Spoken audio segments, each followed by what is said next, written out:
You ask Tiger to solve. This deals with linear equations with one unknown. The final result is c equals 1. Let's solve it step by step. Group all c terms on the left side of the equation. Subtract 3c from both sides. Group like terms. Simplify the arithmetic.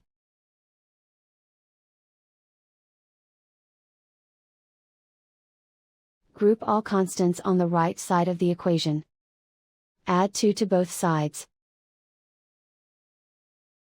Simplify the arithmetic.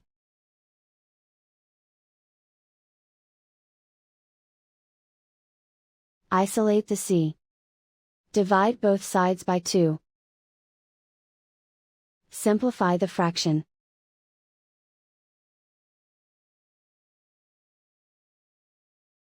And so the final result is c equals 1.